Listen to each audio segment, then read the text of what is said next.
Mukama yeebazibwa abalungi. Good morning ladies and gentlemen. Mwasuuza mutya? Mukama bakumye atya mukulike obwakedde. Twebaza Mukama nateera okukeeseza enkya ya leero si mulala wabula teera Winnie Marjorie omugole wa Yesu yense kubuuzaako enkya ya leero. Ndi musanyufu nnyo yes kubanga nina obujulizi nina obujulizi ekyo nja kyogera ne sitaani akiwulire mu kawumpo. Nina obujulizi ng'ate obusookera ddala ndi mulamu ekitiibwa kya Mukama. Haleluya. Olunaku lwaliro tuli mu Luka essula y'ekumi n'olumu olugero lwa 28 Luke chapter 11 verses 28. Awo we tuli. Mukama yeebazibwe naye katusooke twebaze era tusabire n'ekyawandiikibwa. Katonda mulungi tukwebaza kubanga tuli balamu olw'ekisa kyo n'okwagala ku byonna gye tuli. Tukwebaza kubanga nateera otutumidde ekigambo kyo taata.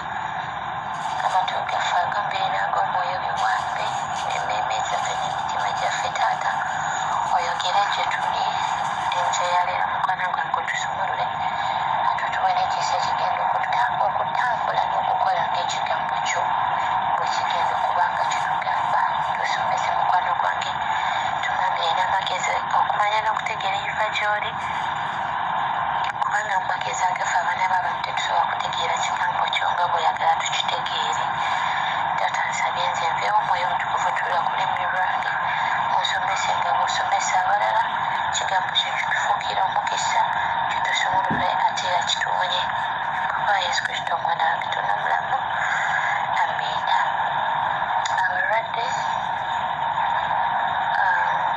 Abalwadde njagala saagala kuzzaamu amaanyi naye kankubuulira amazima gy'omusawo teyeebase waali zinagamba era mbagamba nnyo nti awonya nga takubye empisa ate nga tawedde makerenda.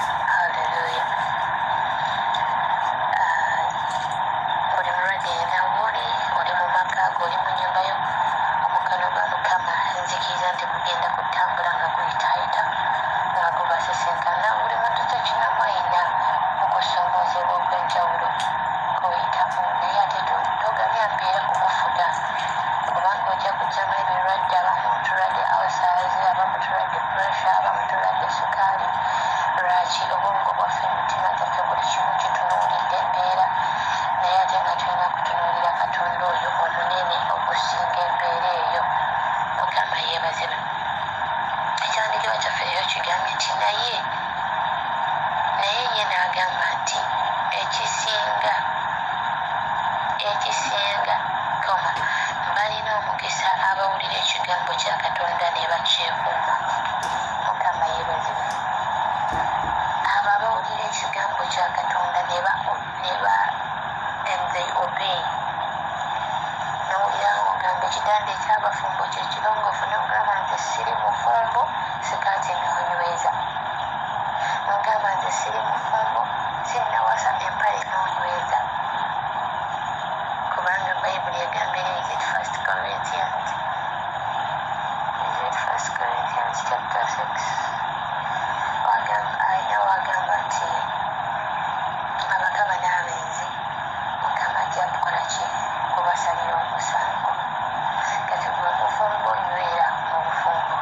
Don't go kweyonomesa outside marriage. Atali mufumbo obukaba busibe ku nkondo. Actually bukumeko na muliro otherwise ng'eyeno ojja kusoosaayo omutwe nga nseenene. Mukama yeebazibwe.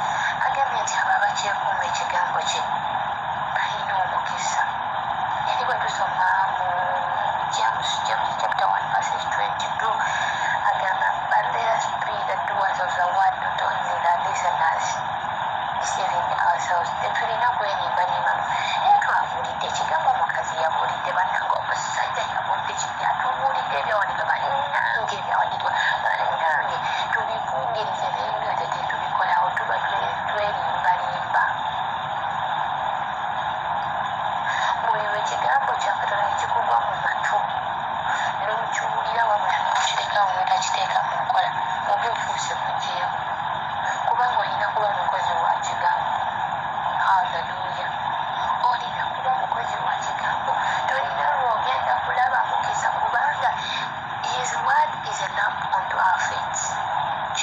policies agitulaga kati bw'oba ogisudde mugguluka, how are you going to prosper in life?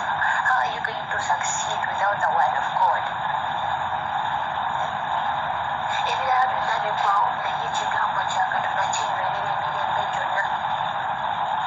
Bw'oba olwana lutalo olina kwemirira mu kigambo, bw'oba ogoba ndwadde olina kwemirira mu kigambo, bw'oba ng'onaobulamu omukisa olina kwemirira mu kigambo. Kati bw'okikwata n'okissa ebbali n'otakigondera, ogenda gwe bubeerawo otya mu bulamu buno. Eri ekyamateeka Deuteronomy 28 agamba oluyesooka nti bw'oba okwata ebiragiro byange n'amateeka gange ebyenkulagira leero byonna, nti ngenda kugulumiza okusinga amawanga gonna ag'ensi. Era bw'onoosoma essula yonna ojja kulaba omukisa oguli mu kugondera ekigambo kya Katonda n'ate n'ekikolimo ekiri mu kujeema. Bwe bw'obeera mu jeemu ekigambo okiwulira n'okisoma ne bakigaanula, Katonda naye si w'amagera. Bano nabo batulemesa bulamu. Mukama akugambye toyinaawo omukisa, kubanga abo abalina omukisa beebo abagondera ekigambo kya Katonda. Haleluya! Mukama yeebazibwa abalungi. Si byangu bannange, ekigambo kya Katonda si kyangu. Omanyi tekitegeeza olino yamanyiira okubeera nti nawulirako ku mukyalo omu Mukama mulungi nti kati musumba, naye ab'obujulizi bwe n'agamba ye yali neekolera jangu. Ng'omubiri gwamanyira olunaku abasajja batono nnyo 5, naye omanyi tekitegeeza okusiba sikaati n'enywera bw'obadde amanyira bonna abasajja okitaba kisa kya Katonda.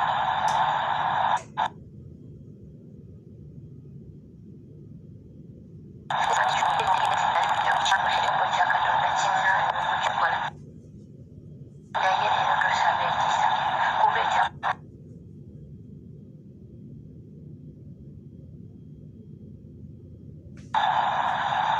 naye ate nawe tulina nti Omwoyo Omutukuvu n'atwabaza esaaki, tugenda kusobola okukola ki?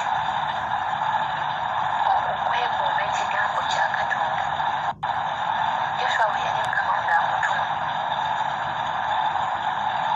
ng'agenda okukulembera abaana ba Isirayiri after the death of Moses,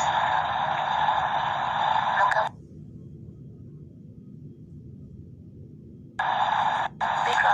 determined that courageous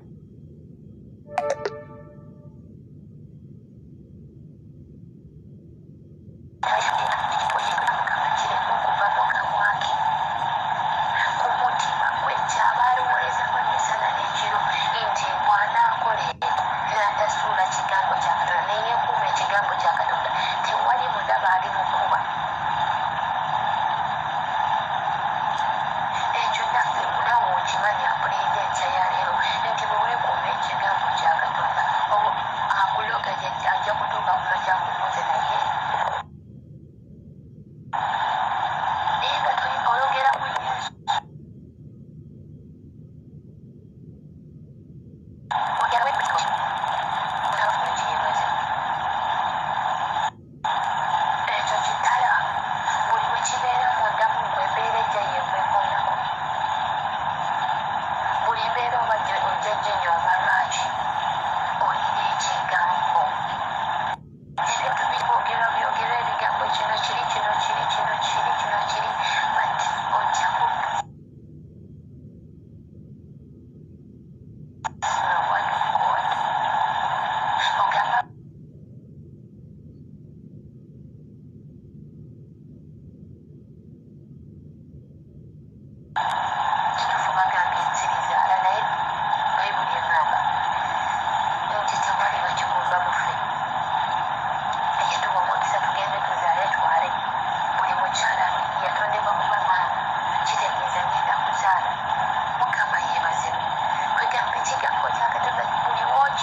listeners tuleme kuwulira buwulizi tulekaawo naye tulina okuwulira tuwulirize ate tukole kubanga waliwo olyajja okuwulira awulidde essaawa eyo naye within a minute nga tajjukira kyawulidde naye oli awulidde n'awuliriza kitegeeza amatu ateze nnyo ataddeyo omwoyo so okugamba kyabadde bwe kiti ekyo kye nnawulira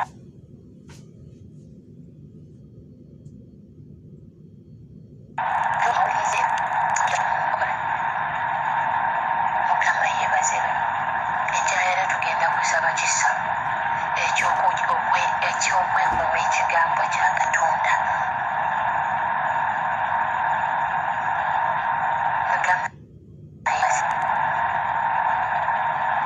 kyekitulwanira entalo kubanga saala gy'osaba enkalo yetalimu yadde ekigambo kya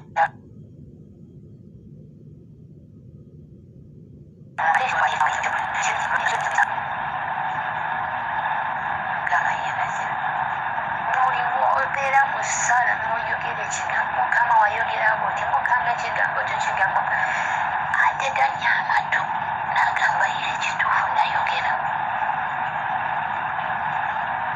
and in the book of Psalms 185 in verse 1 and 12 agamba I've exalted my word above my name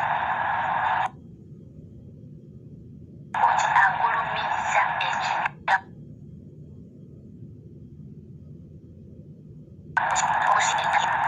tegeeza weekwata ekigambo kya katonda buli wamu oyitawo buli wokujjukiza mukama gwe wagamba mukama ogamba bwoti mu kigambo kyo ayayay tasobola kusigala kunamulongo ngaatudde nononono tekisoboka ate tosobola kubeera nga weekumbye ekigambo kya mukama n'obaako ekyokunenyezebwa nedda newankubadde tutambulira mu nsi eri y'ekibi naye bw'oba n'ekigambo kya katonda kikuyamba kubanga obanga agenda astre n'ogamba kino kyambuziza no mu maaso ga mukama ekigambo kya katonda tekiŋŋamba kukola kino nodda mangu mu kisibo nodda mangu mu layini naye oli atalina kigambo muli agenda bugenzi abaani bana ezitamuli inspire abayimba nti omuntu alina amagezi bw'alaba akabiira kadduka naye omusiru tamanya agenda bugenzi mu maaso mukama yeebazibwe omuntu atalina kigambo kya katonda aba atambula kuwawa ewali ekibi wetaaga okuyomba naye weteetagisa weyandisirise weyandisirise ye agenda bugenze ng'abuubuuka abombuja bwombuja naye gwalina ekigambo kya katonda okyekuumya ogenda kubeera mik hambo buli kimu kikwate mpolampola in a very soft way sigaba nange mwemulowooza wetwali okuba twasibuwala naye ono kamulageko n'omwana omuwala bulanoga muwala budde olwaleero batumanyidde nnyo ekimala kimala eggulu likusuubira okuba ngaeyo lewonyivaako mu kristaayo gwe mulokole gwe ampuliriza enkya ya leero nga gweoyimirira mu kyawandiikibwa ki 1 Corinthians 3:18 nti tusiruwale tulyoke tubalibwa okuba ab'amagezi abaagamba kuyita omusiru naye nga gwe ekigambo kya katonda okiyina wano nganga oba ndi musiru kale kanserwale mmwe gye muli naye before my god mbasinga okutegeera haleluya mukama yebazi otunuulira olinga ekimalamu oba mugamba oli kibi otamanya nti watondebwa mu kifaananyi kya katonda noddaawo kwabo abagamba bimubi biki teri mubi eyo njogera yansi y'abaana ba sitaani ate kankubuulire nkubanga eri mu genesis agamba nti let us create man in our own likeness kakati abagamba sibayaba oli musiru biki byonna wewetunaye ogambe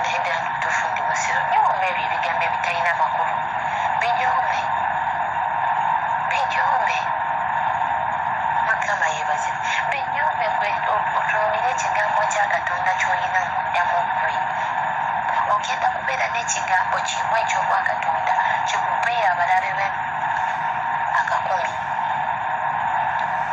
Mukama yeebazibwe kubanga obeera n'ekigambo kya Katonda entegeera yeeba yanjawulo, engeri gy'olabamu ebintu eba yanjawulo. Kubanga oli omulala wagambye ati yayenze talaba bweno oba omanyi nti ogwo omuzimu gw'obwenzi bwe buyimiddewo bwe bumukozeseza wabula si yayenze. Naye oli agamba ati sitaani naye alabye banange mumuwaayiriza nnyo sitaani yamusanzeewa tugambe yabadde yerabidde mukyala we.